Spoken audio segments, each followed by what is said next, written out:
आज का ध्यान के लिए हम पढ़ेंगे नहम्याह का किताब, उसका 8 अध्याय, उसका 10। उसने उनसे कहा, जाकर चिकना चिकना भोजन करो और मीठा मीठा रस पियो, और जिनके लिए कुछ तैयार नहीं हुआ उनके पास भोजन सामग्री भेजो, क्योंकि आज का दिन हमारे प्रभु के लिए पवित्र है। और उदास मत रहो, क्योंकि यहोवा का आनंद तुम्हारा दृढ़ गढ़ है। यहोवा का आनंद तुम्हारा दृढ़ गढ़ है। Praise the lord, hallelujah. ये वचन जो है उस समय का लिखा हुआ है जब बहुत बड़ा एक असहाय स्थिति में लोग परदेश में थे। परदेश यानी गुस्त्रु राजा के अधीन में थे, और उनका जो माइग्रेशन है वो बबूल के राजा नबूकदनेस्सर के समय हुआ था। नबूकदनेस्सर उनको ले गया और गुलाम बना के रखा, परंतु गुस्त्रु राजा के समय वे लोग फिर से अपने देश में लौट आए। परमेश्वर के नाम की धन्यवाद हो। जब अपने देश में लौट आए, ऐसे घटना के बीच में दो बड़े परमेश्वर के दास को परमेश्वर ने खड़ा किया। एक है नहम्याह, दूसरा है एज्रा। दोनों में बहुत अच्छा तालमेल था। नहम्याह जो है राजा का पिलाने हारा था, पियाओ था, और एज्रा जो है शास्त्री था, बाइबल को पढ़ने वाला, दूसरों को पढ़ाने वाला। परंतु नहम्याह को राजा का ऐसा कृपा हुआ, नहम्याह को राजा बोलते हैं तू जा और इस्राएल देश का, यरूशलेम शहर का टूटा हुआ दीवार को फिर से खड़ा कर। और राजा का सहायता उसको मिलने लगा, और वे आकर के टूटे हुए दीवार को मरम्मत करने लगे, जला हुआ फाटक को फिर से खड़ा करने लगे। ऐसे में एज्रा साथ में रह करके एज्रा लोगों को मजबूत करता था। जब पूरा दीवार खड़ा हो गया और सारा फाटक को खड़ा कर दिया गया, तब लोगों को एक जगह में यरूशलेम का एक फाटक में इकट्ठा किया। पहली दफा वे परदेश से छुटकारा पाकर आए थे और एक जगह में इकट्ठा हो रहे थे, और वो जगह का नाम था यरूशलेम का एक फाटक, जिसका नाम लिखा हुआ है। हिंदी में कुछ और शब्द हो सकता है, और ये 8 का 1। जब 7वां महीना निकट आया, उस समय सब इस्राएली अपने अपने नगर में थे।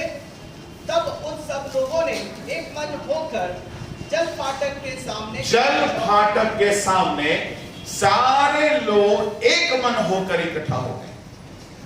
नहम्याह वहां पे खड़े थे। नहम्याह अगुवा थे, देश का लीडर थे, और एज्रा क्या किए, एक बड़ा पुलपिट बनाए, मचान बनाकर उसमें खड़े हो गए ताकि सब लोगों को देख सके। और एज्रा बाइबल का वचन को, व्यवस्था का वचन को पढ़ के सुनाने लगे। 4था वचन को पढ़िएगा। एज्रा शास्त्री काठ के एक मचान पर, जो इसी काम के लिए बना था, खड़ा हो गया, और उसकी दाहिनी ओर मत्तित्याह, सेमा, अनाया, ऊरिया, हिल्किया और मासेया, और बाईं ओर बदाया, मिशाएल, मल्किया, आशुम, हसबद्दना, जकरिया और मशुल्लाम खड़े हुए।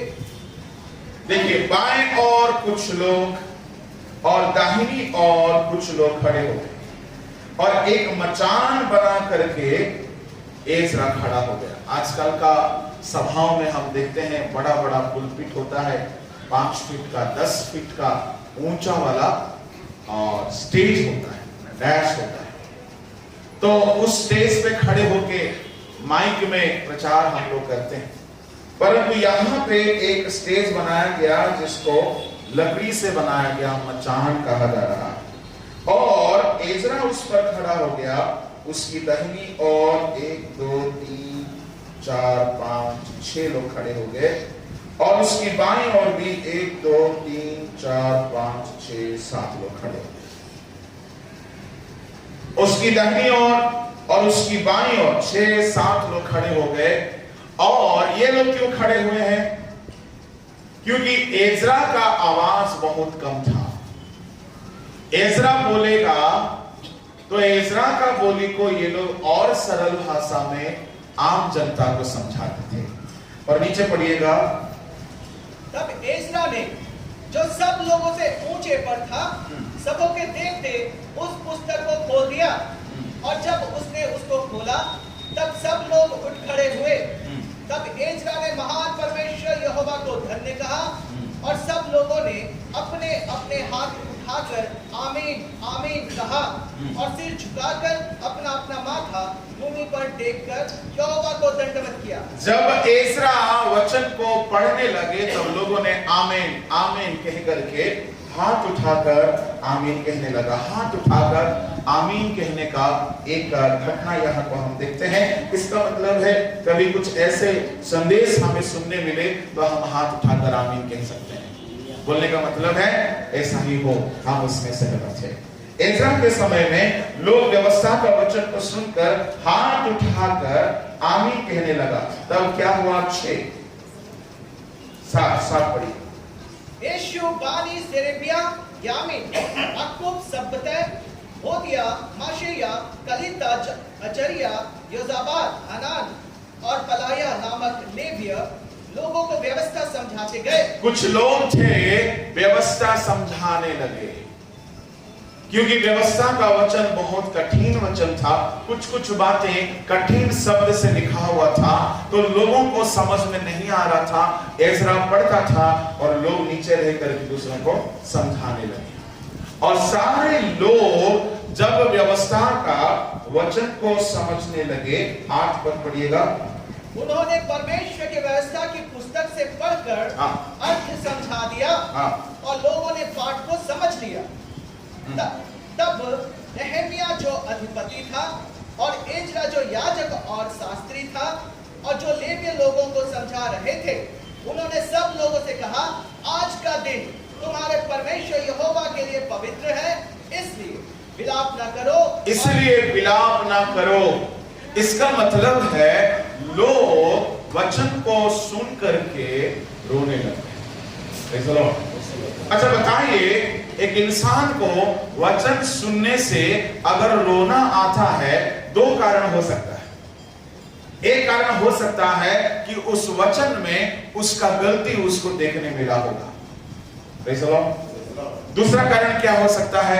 वो वचन उसका जीवन का कोई गवाही से मिलता जुलता होगा तो वो खुशी से परमेश्वर के सामने आंसू बहा रहा है। परंतु यहाँ लोग खुशी से नहीं रो रहे हैं, यहाँ विलाप कर रहे हैं। इसका मतलब एजरा जब वचन सुनाने लगे तो लोगों को वचन सुनते सुनते अपना गलती एहसास हो गया। तो लोग रोने लगे। क्यों रोने लगे? क्या गलती किया था? उनको एहसास हुआ। क्या पढ़ा होगा एजरा? पता है एजरा पढ़ा होगा, मुझे जहां तक लगता है, हम क्यों परदेसी राजा के अधीन में हैं, हम क्यों बाबिलोन में हैं, बाबिलोन का राजा नबूकदनेस्सर हमको क्यों ले गया और कुस्रू राजा हमको क्यों फिर से यरूशलेम आने दिया। पहला राजा 8 अध्याय को पढ़ा होगा और पूरा तो पढ़ा होगा, परंतु उस समय तो पहला राजा नहीं लिखा था, तो व्यवस्था विवरण 28 पढ़ा होगा। तो व्यवस्था विवरण जब 28 पढ़ा होगा, जब तुम पाप करोगे तो तुम्हारा परमेश्वर तुम्हें परदेसी राजाओं के हवाले कर देगा और तुम उनके गुलाम होकर के मारे मारे फिरोगे। जब ये वचन लोगों ने सुना तो लोगों का हृदय टूटने लगा, लोगों का अपना गलती का एहसास होने लगा, लोग दुखी होने लगे। इसका मतलब है कि हमारे पाप के कारण हमको पराये देश में गुलामी में रहना पड़ा, परंतु परमेश्वर का धन्यवाद हो, प्रभु ने हम पर दया दृष्टि किया है कि कुस्रू राजा को खड़ा किया। कई साल बीतने के बाद कुस्रू राजा के हृदय में परमेश्वर का वचन आया और परमेश्वर ने उसको उभारा। तो वो क्या करता है कि लोगों को, नहम्याह को, एजरा को भेजता है, जाओ यरूशलेम में फिर से लोगों को लेकर के आओ। तो लोग लौट करके आते हैं, यरूशलेम में आते, यरूशलेम की शहरपना को खड़ा करते, मंदिर की टूटी हुई हालात को फिर से सुधारने की सेवा में लग जाते। तब एक दिन एक रिवाइवल मीटिंग रखा गया और एक मचान बनाया गया। एजरा खड़े हो गए। एजरा का तकनीकी देखिएगा, एजरा और नेहमिया मिलकर लोगों को सिर्फ दीवार बनाने के काम में नहीं छोड़ दिए थे, बीच बीच में उनको रिवाइवल करवाने के लिए, आत्मिक जागृति में लाने के लिए मचान बनाकर संदेश सुनाते थे। और लोग जब संदेश सुनने लगे तो उनको एहसास हो गया हम क्यों पराये देश में थे। यानी हमारे पाप के कारण परमेश्वर जब जब इंसान को पाप करते हुए देखा है, थोड़ा सा दंड दिया, नहीं सुधर गए, ज्यादा दंड दिया और भी नहीं सुधरे, तो उनको दूसरे देश के राजा के हवाले कर दिया। राजा की किताब और न्यायों की किताब में हम पढ़ते हैं जब इस्राएली लोग पाप किए तो दूसरे राजा आकर के उनको अपने कब्जे में ले लिए, उनको सताने लगे। तो ऐसा व्यवस्था का वचन को जरूर एजरा पढ़ा होगा। तब लोग रोने लगे, और लोग जब रोने लगे तब क्या होता है, नेहमिया देखा कि इनका हृदय में अब पश्चाताप आ गया है। तो नेहमिया और एजरा बोलते हैं आज का दिन पवित्र दिन है। Praise the Lord. कौन सा दिन पवित्र है? जिस दिन हम परमेश्वर का वचन को सुन के आंसू बहाने लगते हैं। परमेश्वर का वचन को सुन करके खुश होना एक अलग आनंद है, परंतु परमेश्वर का वचन को सुन करके आंसू बहाने से एक अलग आशीष होती है कि आंसू बहाने से हमारे भीतर में परमेश्वर से अपने आप एक माफी मांगने की स्थिति उत्पन्न होता और परमेश्वर हमको क्षमा देने लग जाते हैं। उस घड़ी अन्ना का शब्द नहीं निकल रहा था, परंतु आंखों में आंसू था और परमेश्वर प्रार्थना सुन रहा था। कई बार हम बोलते नहीं हो सकते, परंतु हमारा दिल का स्थिति परमेश्वर समझ लेते हैं और हमारा रिश्ता परमेश्वर से एक हो जाता है। वहां पे लोगों ने रोने लगा तो नेहमिया बोला आज मत रोना, बहुत रो लिया। आज का दिन यहोवा ने पवित्र दिन ठहराया। तो इस पवित्र दिन में तुम्हें क्या करना होगा? नीचे पढ़िएगा 10। फिर उसने उनसे कहा जाकर चिकना चिकना भोजन करो। ओ आज का दिन चिकना चिकना भोजन, कुछ चिकना भोजन का नाम बताइए जो एकदम चिकना होता है। रोशन भाई बताइए, आप खाना पीना बनाने का बहुत अच्छा कारीगर है, चिकना भोजन का 2-4 नाम जल्दी से बताइए, इतना देरी नहीं होना चाहिए। हाँ, पुलाव, पूरी, चिकना भोजन जो एकदम चिकना है। हाँ, हलवा, भटूरा, हाँ एकदम चिकना है। चिकना चिकना भोजन, चिकना चिकना भोजन। हाँ, और कुछ नाम बताइए। बिरयानी, एकदम चिकना भोजन बनाओ। और क्या करना कि खुद खाना और दूसरों को भी बांट देना। क्यों बांट देना? क्योंकि आज तुम लोगों का यहोवा तुम्हें पवित्र बनाया है। आज का दिन तुम्हें आनंदित होना चाहिए। Praise the Lord. और नीचे क्या कहा गया है? यहोवा का आनंद तुम्हारा बल है। इसलिए कॉटेज मीटिंग में एकदम खाना बढ़िया से खिलाते रहिए कुछ दिन। एक राउंड पूरा कॉटेज मीटिंग हो जाएगा तब खाना बंद कर देंगे। Praise the Lord. सही है कि नहीं है? कभी कभी थोड़ा यीशु मसीह भी तो साथ में रोटी मछली खिलाता था कि नहीं, है ना? कभी कभी थोड़ा होना चाहिए, नहीं तो क्या होगा, नया नया लोग समझेगा कि कॉटेज मीटिंग मतलब खाली लाल चाय देके भेजने का है। ऐसा नहीं, आपके घर में लोग दूर से आएगा, पेट्रोल खर्चा करके आता है कि नहीं आता है, आकर के आपके घर में घुटने टेकेगा, आपके लिए दिल से प्रार्थना करेगा। अरे थोड़ा सा नाश्ता पानी खिलाने से अच्छा है। आप देखो राजेश भाई के घर में उस दिन समोसा और क्या है वेजिटेबल चॉप लाया था, जितना खर्चा हुआ था खाना बन सकता था। सही है, एकदम खाना बन सकता था। और हमारा तो कारीगर है ये है, और यहाँ बिरसा नगर में और सॉरी डोयला नगरी में तो एक से कारीगर लोग हैं, बस पहले बुला लेना उन लोग को। Praise the Lord. क्योंकि आज का दिन यहोवा ने बनाया है और इस दिन में हम चिकना भोजन बनाए और खाए और आनंदित हो। प्रभु के लोगों, ऐसा ही नहीं है। वो दिन खाना पीना का आनंद आने से पहले लोगों ने वचन में सुनकर के आंसू बहाया था। खाना पीना का आनंद बाद में, परमेश्वर के वचन का आनंद पहले होना चाहिए। लोग इतना ज्यादा परमेश्वर के वचन में खो गया और एजरा को मानना पड़ेगा, लगभग 6 घंटा खड़ा होकर के वचन को सुनाया। पढ़िएगा, 6 घंटा सुबह से लेकर के दोपहर तक 3 वचन को पढ़िए। उसकी बातें भोर से दोपहर तक उस चौक के सामने जो जन फाटक के सामने था, क्या स्त्री क्या पुरुष और सब समझने वालों को पढ़कर सुनाता रहा। कब से सुनाने लगा? भोर से सुनाने लगा। तो मचान कब तैयार किया होगा? हाँ, एक दिन पहले जरूर किया होगा। जैसे एक दिन पहले मचान तैयार किया गया था, भोर होते ही प्रचार शुरू, बिना वर्शिप का। हम लोग का आदत बन गया है वर्शिप होना ही चाहिए, और वर्शिप में कई बार यहोशू जैसा अपना नया नया गाना गा के मस्त मगन रहते हैं, और आप लोग को समझ में नहीं आता कहाँ गा रहा है। कुछ लोगों तो देखता रहता, चलो ताली बजा लो, है ना। ये दोनों का बहुत अच्छा आदत क्या है, कोई मगन हो ना हो, हम लोग खुद खुशी किए रहेंगे। ये दोनों पूरा आत्मा में रहता है, परंतु ऐसा नहीं, थोड़ा सा इनके साथ इंसाफ करना कि इनको थोड़ा समझ में आने जैसा गाना को भी गाना चाहिए, क्योंकि आराधना में सब कोई एक साथ मिलकर के गाना नहीं गाएंगे तो फिर हमारा ही फायदा होगा, उनका कोई फायदा नहीं होगा। फिर आराधना का मतलब क्या हो गया? इसका मतलब ये नहीं, अभी कुछ लोग बोलेगा, देखा हम तुम लोग को बोलता था कि तुम लोग पुराना गाना गाओ, तो नया गाना कब सीखेंगे? तो नया गाना को भी गाना चाहिए। मैं आप लोगों को सपोर्ट कर रहा हूं, क्योंकि मसीह में नया नया गाना होते रहना चाहिए। तो नया गाना को पहले सिखाने का इंतजाम हम लोगों को करना होगा। Praise the lord, hallelujah. तो परमेश्वर के लोगों, एजरा एक दिन पहले से सारा तैयारी किया था और लोगों को पूरा इन्फॉर्म किया था कि कल फलानी जगह में सबको आना है। और भोर होते ही सारे लोग उठकर नहा धो करके, सुनिएगा, नहा धो करके।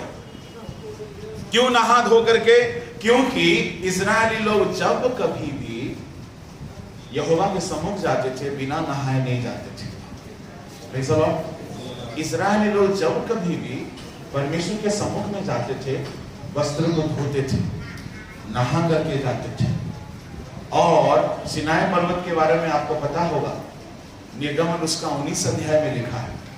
10-11 से लेकर के 22-23 तक पढ़ोगे तो वहां पे लिखा है, लोगों ने अपने वस्त्र को धोया और अपने आप को शुद्ध किया और यहोवा के पर्वत के सामने जाके खड़ा हो गया। इसका मतलब है कि लोग यहोवा के सम्मुख में जब कभी भी जाते थे बिना नहाए नहीं जाते थे। तो भोर को रिवाइवल मीटिंग था और वक्ता थे एजरा महोदय और चीफ गेस्ट थे नेहमिया, और ऑडियंस को मालूम था कि टाइमिंग क्या है। भोर को क्या टाइम हो सकता है? भोर मतलब क्या हो सकता है? आप लोग जो भी बोलेंगे हम लोग मानना ही पड़ेगा, क्योंकि टाइमिंग नहीं लिखा है। 3 बजे तो नहीं होगा, 4 भी नहीं होगा, सुबह का समय कम से कम 6 बजे होगा। हाँ, सूरज निकलने के समय होगा। तो लोग पहले से उठ करके नहा धो करके रेडी है। कुछ लोग सुबह का आराधना बोल करके नहाएगा भी नहीं, कुछ नहीं, ऐसे उठ के आ जाएगा। आराधना का दिन में ऐसे उठ के नहीं आना, क्योंकि बगल वाला को आपका खुशबू से परेशानी हो सकती है। इसलिए नहा धो करके आना, अच्छा से साफ होकर के आना। Praise the Lord. नहीं तो कहीं आप हाथ उठाकर आराधना करने लगोगे, बगल वाला को कहीं एनेस्थीसिया जैसा ना फील हो जाए।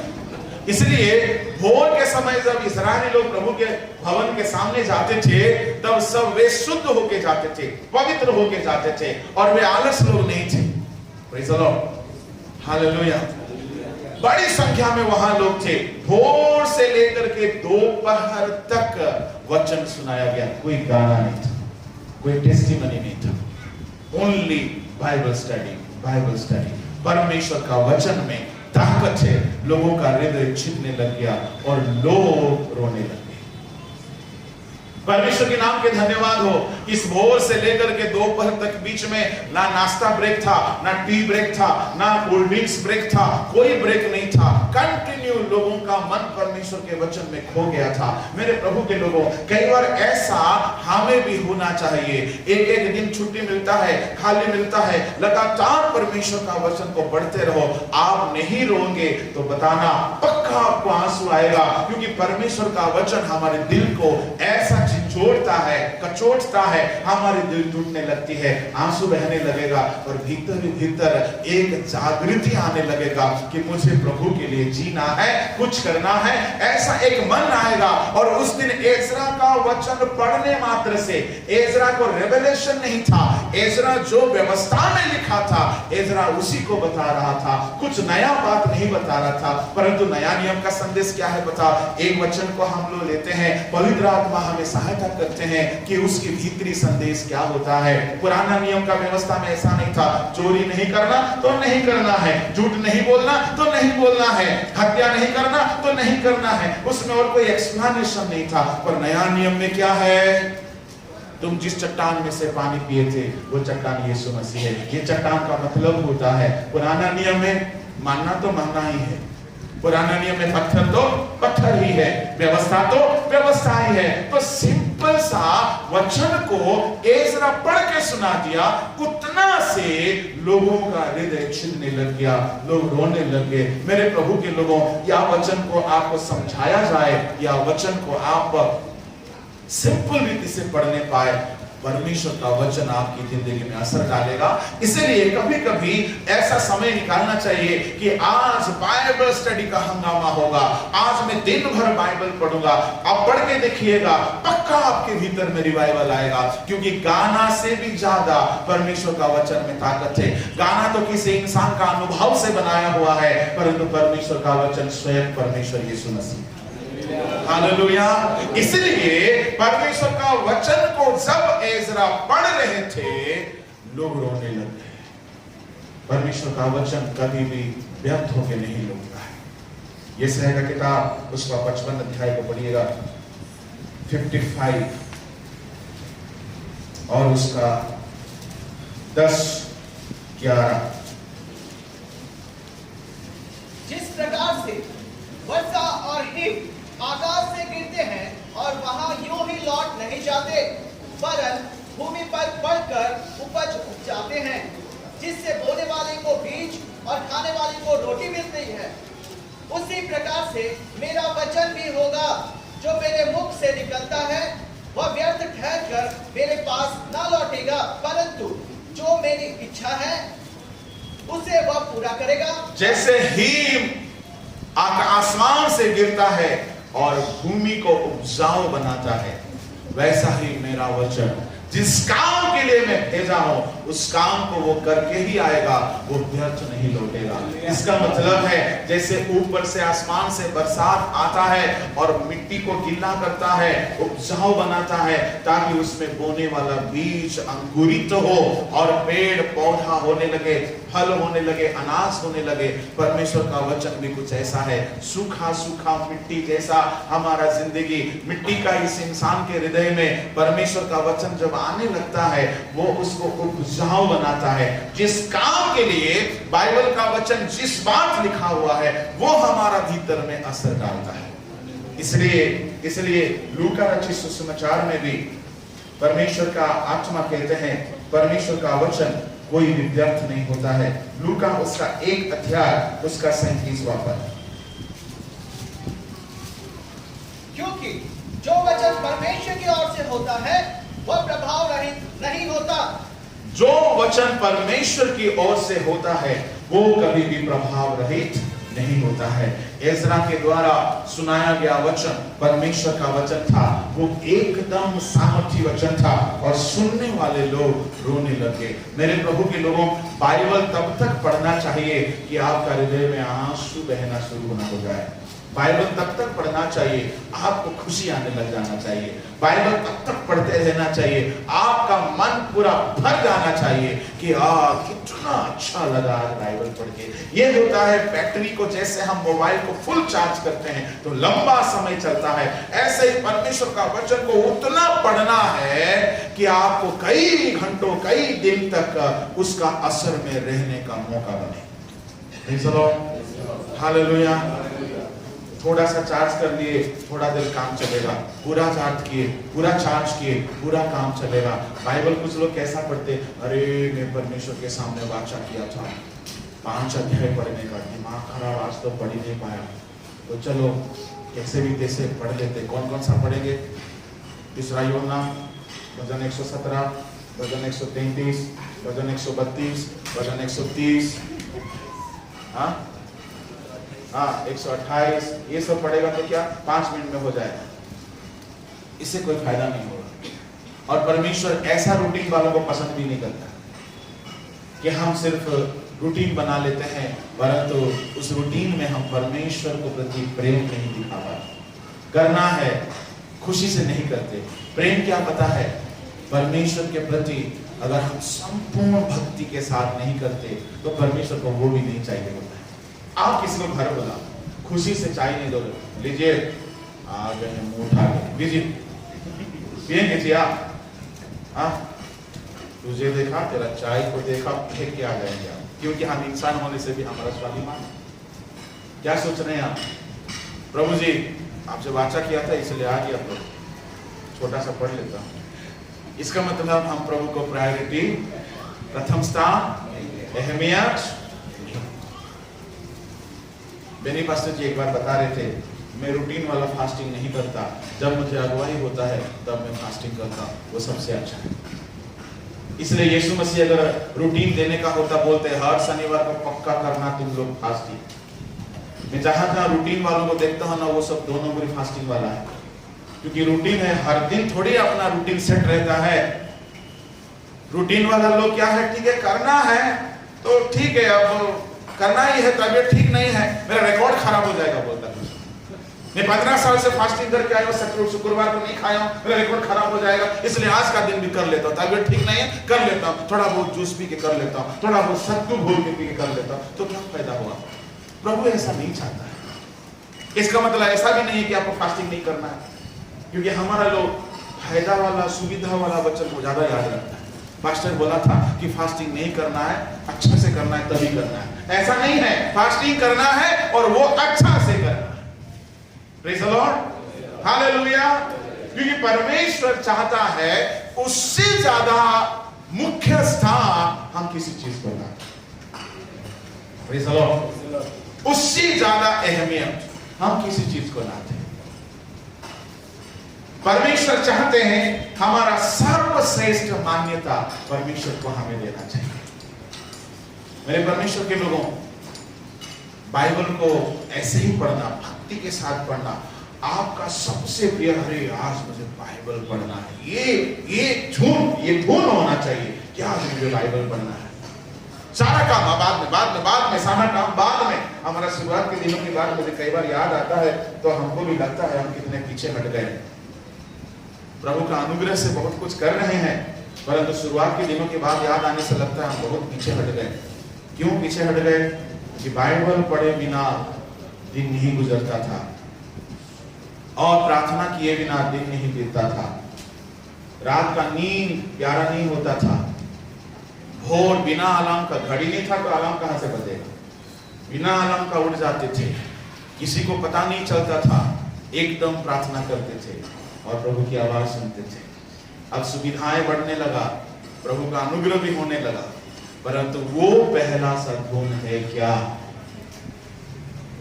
वो पहला सा प्यार है क्या कि प्रभु को हम सर्वश्रेष्ठ स्थान दें? कुछ नहीं था उस वक्त, पर प्रभु के प्रति बहुत प्यार था।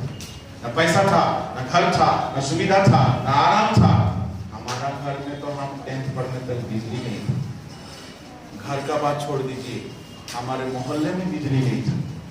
हम तो डिबरी में पढ़ते थे, किसी को मत बताना फेसबुक वाले। हम लोग तो डिबरी में पढ़ते थे। 10th पढ़ने का समय मोहल्ले में करंट आया तो इलेक्ट्रिक पिलर के नीचे जाके पढ़ते थे। अब उसके साथ मकड़ी, कीड़े मकोड़े सब आ जाते थे किताब के साथ, वो लोग भी पढ़ते थे। ऐसे प्रभु की दया से जिंदगी चलता था। मैं घर से सेलगाय में निकलने तक बिजली नहीं आया था। आराम की नींद आती थी और अच्छा से प्रार्थना भी होता था। अब करंट जाने से ना प्रार्थना होता है ना नींद आता है। कहीं ना कहीं हम सुख भोगी बन गए हैं। वो पहला सा धुन हमारा नहीं रहा। और परमेश्वर ये पसंद नहीं करता है कि हम रूटीन वाला मसीह जिंदगी बिताए। जब जाना है तो जाना है, प्रार्थना थोड़ा करना है, कर देना है। कुछ लोग तो ऐसे आता है कि प्रभु हम आ गए, आपकी बड़ी मेहरबानी करेंगे, ठीक है, ऐसा बैठे रहेगा। कुछ लोग ना गाना गाएगा, ना ताली बजाएगा, ना प्रार्थना करेगा, ना मन यहाँ कब खत्म होगा तो बाहर जाएगा, यही ध्यान पे रहता है। ये लोग क्या करने आता, प्रभु जी हम आ गए हैं, अब देख लेना, आपकी बड़ी मेहरबानी कर दी है, आप हमारा सब कर देंगे। कुछ ऐसा सिस्टम में लोग आते हैं जैसा मुझे लगता है। प्रभु के लोग ऐसा नहीं है। प्रभु चाहते हैं कि दिल से मुझे ढूंढने वाले कौन है। कब्रिस्तान में 3 लोग हैं, एक पतरस थे सबसे सीनियर तजुर्बेदार, यीशु मसीह को बहुत प्यार करने वाले, दूसरा यूहन्ना थे, याकूब थे, यूहन्ना थे ना याकूब थे, दोनों में से कोई तो था। यूहन्ना का सुसमाचार उसका 20 अध्याय में दूसरा का नाम नहीं लिखा, इसलिए मैं याकूब यूहन्ना हो रहा हूं। पतरस थे और दूसरा और चला था, ये दोनों गए, परंतु मरियम सबसे पीछे गई, परंतु क्वालिटी उसमें था। आगे लोग पीछे हो जाते हैं, पीछे लोग आगे हो जाते हैं। कई बार मसीह में पुराने लोग पीछे रह जाते, नए लोग बहुत आगे बढ़ जाते हैं। प्रभु के लोगों, परमेश्वर का वचन को प्रायोरिटी दीजिए। वो वचन में सहमत है, वो हमारे भीतर में एक बेदारी को लाएगा। तो जब लोग एजरा का वचन सुन के बेदार हो गया, तब एजरा और नेहमिया बोलते आज का दिन पवित्र है, तुम लोग यहोवा के लिए आनंद मनाओ, क्योंकि यहोवा का आनंद तुम्हारा बल है।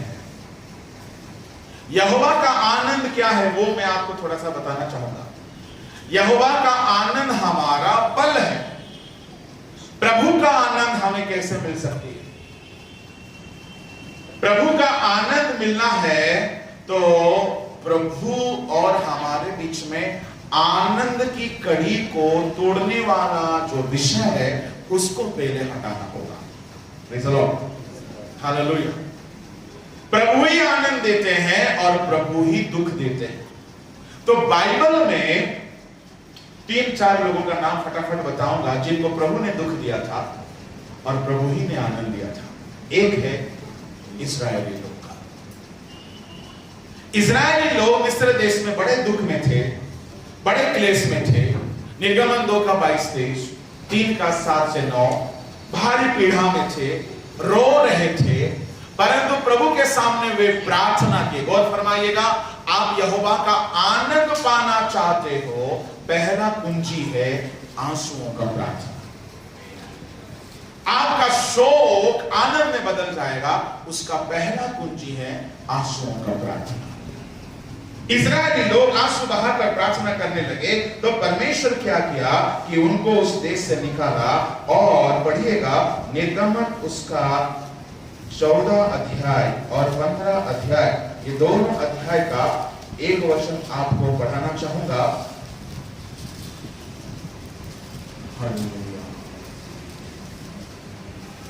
14 अध्याय का 30-31।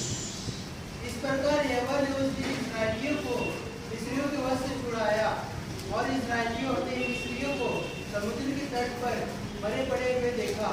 और यहोवा ने मिस्रियों पर जो पराक्रम दिखलाया था उसको देखकर इस्राएलियों ने यहोवा का भय माना और यहोवा पर और उसके दास मूसा पर भी विश्वास किया। 15 का 20-21।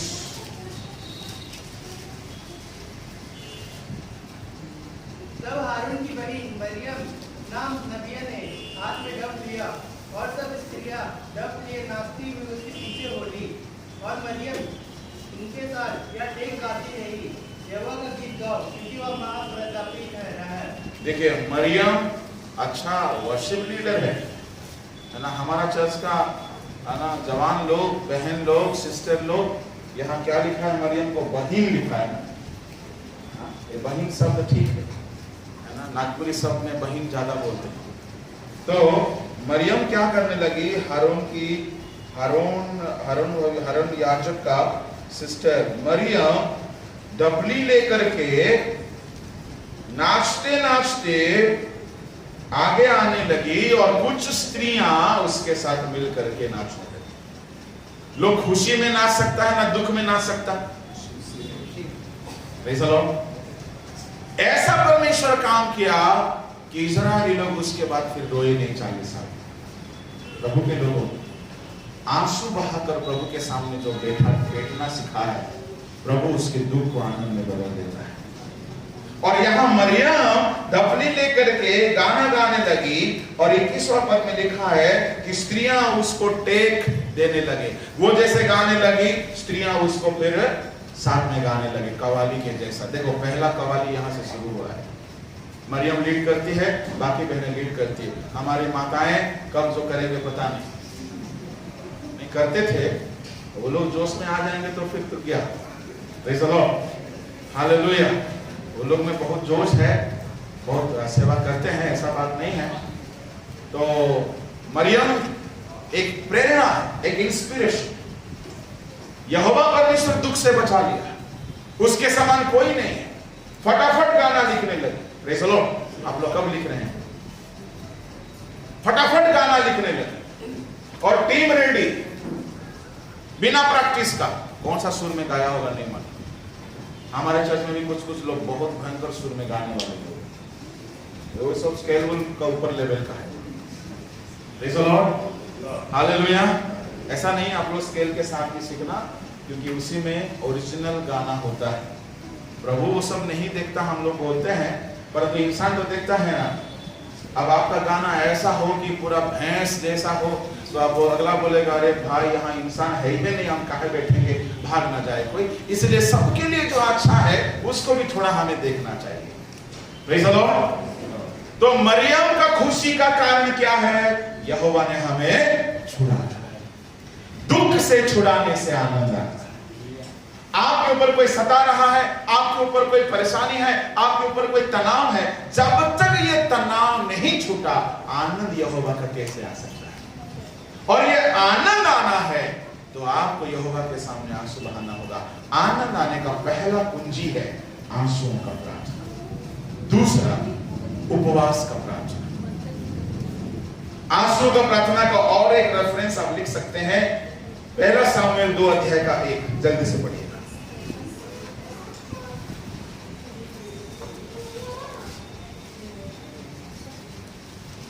तब हन्ना ने प्रार्थना करके कहा, मेरा मन यहोवा के कारण मगन है, मेरा सींग यहोवा के कारण ऊंचा हुआ है, मेरा मुंह मेरे शत्रुओं के विरुद्ध खुल गया, क्योंकि मैं तेरे किए हुए उद्धार से आनंदित हूं। ओ मैं तेरे किए हुए उद्धार से, कहां से प्रभु उसको उद्धार किया? बदनामी से, बांझपन से। उसका कोख यहोवा ने बंद करके रखा था और उसको संतान नहीं हो रहा था और वो बहुत दुखी था। लोग ताना मारते थे, सबका ताना सुनता था, अपने सौत की भी ताना वो सुन सुन के बहुत दुखी हो गया था। उसका दुख कोई दूर नहीं कर पा रहा था। ऐसे में यहोवा के भवन में गया। हमको पता है वो आंसू बहाया और यहोवा ने उसके आंसुओं को देखा।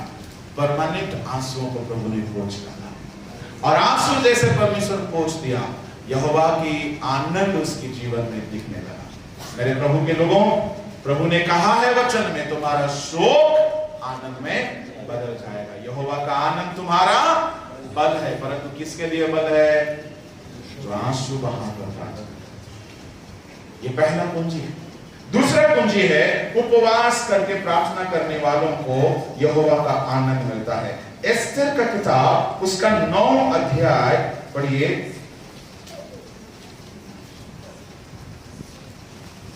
एस्तर उसका 9 अध्याय उसका 17 से लेकर 22 तक, जल्दी से।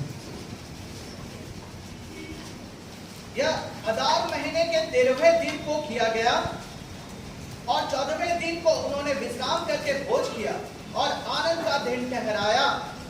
परंतु सूसन के यहूदी अदार महीने के 13वें दिन को और उसी महीने के 14वें दिन को इकट्ठा हुए और उसी महीने के 15वें दिन को उन्होंने विश्राम करके भोज का और आनंद का दिन ठहराया। इस कारण देहाती यहूदी जो बिना शहरपनाह की बस्तियों में रहते हैं, वे अदार महीने के 14वें दिन को आनंद और भोज और खुशी और आपस में भोजन सामग्री भेजने का दिन नियुक्त करके मानते हैं। इन बातों का वृत्तांत लिखकर मोर्देकै ने राजा अहसुएरोस के सब प्रांतों में क्या निकट क्या दूर रहने वाले सारे यहूदियों के पास चिट्ठियां भेजी। देखिए यहाँ पे हमें पता है सारे यहूदियों को मार डालने का षड्यंत्र था एक अधिपति का। कौन है वो अधिपति? हामन है। हामन नाम के अधिपति षड्यंत्र किया था सारे यहूदियों को मार डालने का, परंतु एस्टर 3 दिन 3 रात का उपवास ठहराए। Praise the Lord. बड़ा दर्द था, हमारे सारे भाई लोग मारे जाएंगे, और मर्देकै ऐसा उसका चचेरा भाई था, उसने खत लिखा था, सुन तू शेरस राजा के पटरानी है, मत सोचना उससे पहले तू यहूदी कुंवारी थी, अगर सारे यहूदियों को जान का खतरा है तो तू भी नहीं बचेगी। क्या जाने इस यहूदियों की खतरे के समय खुदा ने तुझे राजघर में स्थान दिया है, शायद तू हम लोगों को बचाने का कुछ काम कर सके। उसका चिट्ठी बड़ा कड़वा था। एस्तर उस चिट्ठी से इंस्पायर हो गई। एस्तर बोलती है मैं राजा के पास जा सकूं, ये तो पहले उपाय हो। राजा के पास मैंने 1 महीना हो गया नहीं, क्योंकि राजा नहीं बुलाने से कोई उसके सामने जा नहीं सकता। तो राजा के पास नहीं बुलाए, बिन बुलाए अगर कोई जाता है राजा उसको मार डालता है। इसीलिए प्रार्थना करो कि मैं राजा के पास जाऊं, राजा तो बुलाया नहीं है पर मेरा जान खतरे से बचाए, ताकि मैं राजा से विनती करूं कि हमारे यहूदियों का जान बचाए। 3 दिन 3 रात प्रेज़ द लॉर्ड उपवास करके राजा के पास गए। हर स्टोरी पता है, पर उसका निचोड़ यह है जैसे राजा के पास गई, राजा का मन क्रोध में नहीं था। Praise the Lord. आप किसी से मिलने जाते हो, उसका मन ठीक रहेगा तभी आपका काम होगा, नहीं तो फिर सारा गेम खराब हो जाएगा। इसलिए किसी से मिलने जाते कोई काम के लिए तो पहले देखना मूड कैसा है। मूड ठीक नहीं है तो फिर वो किसी और का फ्रस्ट्रेशन वो हमारे ऊपर छाड़।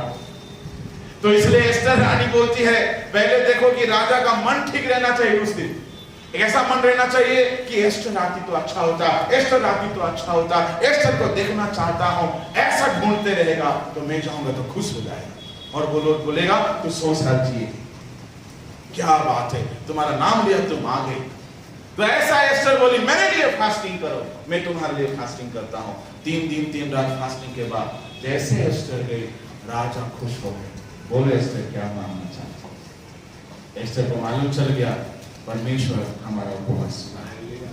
एस्टर बोलता है ऐसे नहीं आपको मांगता हूं, नहीं मांगूंगा, मेरा पार्टी में आइएगा, पहले थोड़ा सा खाना पीना हो जाए फिर बातचीत शुरू करेंगे। और पार्टी शार्टी हुआ, बातचीत हुआ, और उसी घड़ी दुश्मन भी आया और दुश्मन के सामने ही सारा पोल खोल दिया। और जैसे एस्टर सारा पोल खोल दिया राजा को चढ़ा गुस्सा। राजा बोलो इसको ले जा करके फांसी दे दो और मेरे यहूदियों को बचा लो, क्योंकि मेरे ससुराल के घराने के। Praise the Lord. सारे यहूदियों को उद्धार किया गया और शत्रुओं को सूली पे फांसी के फंदे में चढ़ा दिया गया। उस दिन एस्तर और सारे यहूदी लोग आनंद से एक दूसरे को खाना भेजने लगे, तोहफा भेजने लगे। उनका दुख आनंद में बदल गया। कैसे हुआ? फास्टिंग। कुछ लोग फास्टिंग चोर होते हैं। गर्मी में उनको गर्मी लगता है, ठंडा में पेट गर्म हो जाएगा बोलता, बरसात खत्म होने दो बोलेगा, अभी गैस्ट्रिक है बोलेगा, कभी प्रेशर है बोलेगा, कभी चक्कर आता है बोलेगा। ये सब बहाना भूत है। हमारा शरीर किसी का कभी अच्छा रहता है कि किसी का नहीं रहता है। ये आदम हवा का कारनामा है। वो लोग जैसा करके गया ना, ये अच्छा रहने वाला शरीर है ये नहीं है। प्रभु बोलता है क्रूस उठा के चलो तो चलना पड़ेगा। Praise the Lord. सारे विपत्ति को दुख को लेकर के एस्तर 3 दिन 3 रात उपवास, और आश्चर्य में परमेश्वर काम किया। ऐसा किया दुश्मन को पूरी तरह से प्रभु दूर कर दिया। उनका दुख शोक आनंद में बदल गया।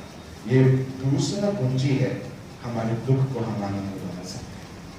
तीसरा, बाइबल में उपवास को इस्तेमाल किया यहोशापात भी है। उसने उपवास किया और परमेश्वर उसको दुख को आनंद में बदल दिया। परमेश्वर के लोगों, मैं कहना ये चाहता हूं आनंद पाना है तो तीसरा कुंजी है मन फिराओ। मन फिराओ। लूका 15 अध्याय में एक मेमना को ढूंढने के लिए चरवाहा गया, और जब उस मेमना मिल जाता है तो स्वर्ग में बड़ा आनंद होता है। लिखा है चरवाहा बड़े आनंद से अपने कंधे में लेता।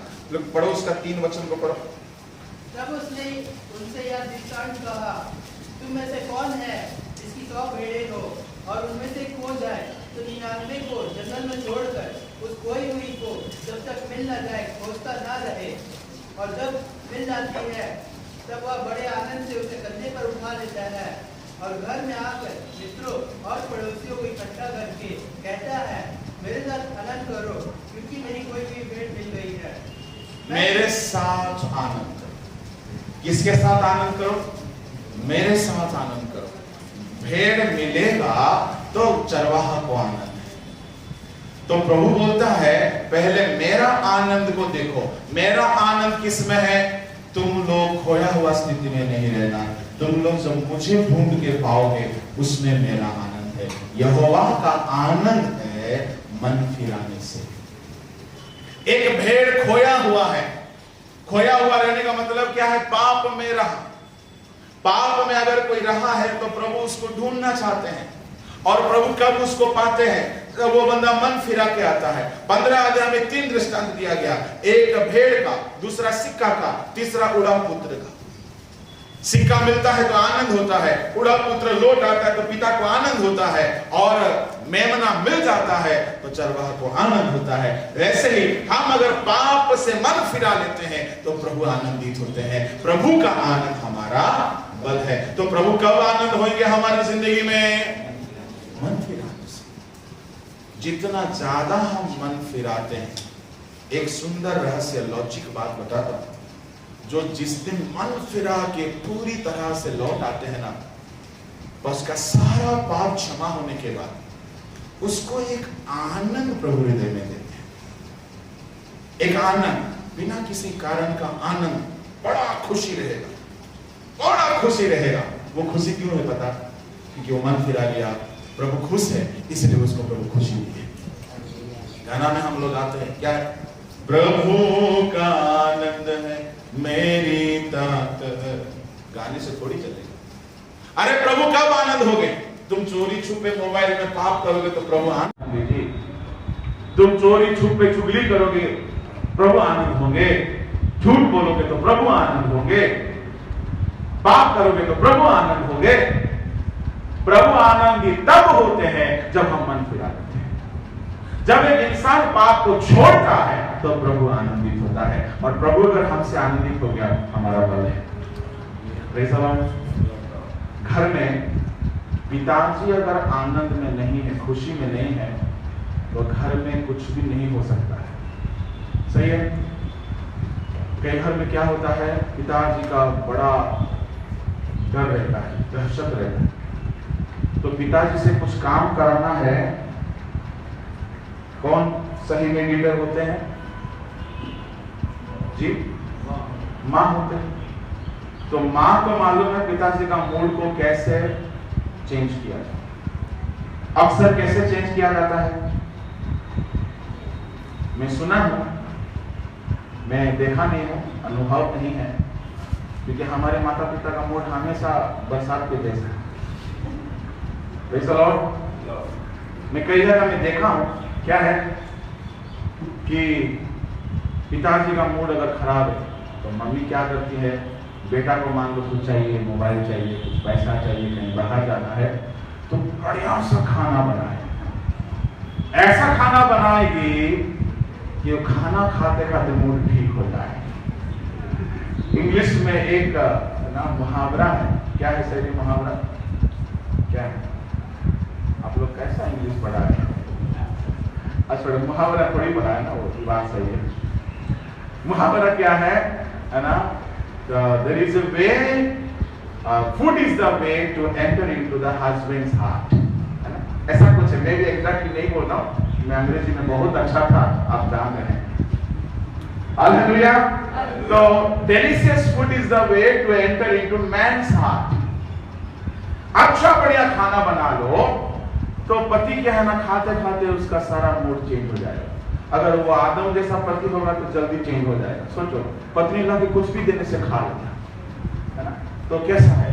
तो बहुत सारे पति ऐसे होते हैं। तो माँ क्या करती है, बढ़िया से खाना बनाती, जैसे कि रेबेका को देखो, ऐसा खाना बनाए कि इसहाक पूरा रेडी हो गया याकूब को आशीष देने के लिए। तो खाने में ताकत है, खाने में ताकत है।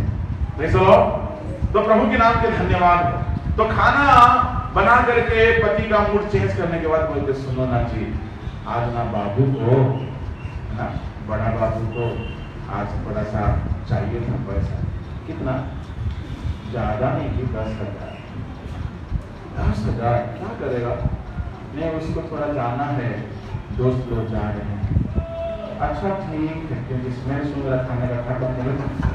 अच्छा ठीक है, आप के पास है ना, दे देना, बाबू सेट कर। ऐसा होता है कि नहीं होता है? बहुत जगह में होता है। तो मेरे प्रभु के लोगों, कहने का भाव यह है, पिताजी खुश है तो घर का बेटा बेटी पत्नी माँ बाप भाई बहने सब कोई का काम हो सकता है। पिताजी का मूड खराब है, घर में किसी को कुछ नहीं होगा। मैं घर में देखा हूँ, मेरा मामा का घर में, उनका मूड खराब रहेगा ना, सब शांत रहेगा, कुछ बोलो मत करिए, मूड गर्म, टीवी नहीं चलाएगा, गाना भी नहीं बजाएगा, कोई हिलेगा डोलेगा भी नहीं, जो चाहा चुप। उस दिन अगर किसी को पैसा लेना भी रहेगा, चुप रहेगा, क्योंकि बड़ा बंदा का मूड खराब है। मूड ठीक है, सारा काम हो जाए। इंसान का अगर ऐसा है तो स्वर्गीय परमेश्वर का कितना करना। अगर वो हमारे प्रति मूड खराब में है, कुछ भी मिलेगा हमको? पहले परमेश्वर आनंद हो जाए हमसे। प्रभु का आनंद किसमें है? हम मन के आनंद है। प्रभु मैं आनंदित हूं बोल के गाने से प्रभु बड़ी आनंद होगा।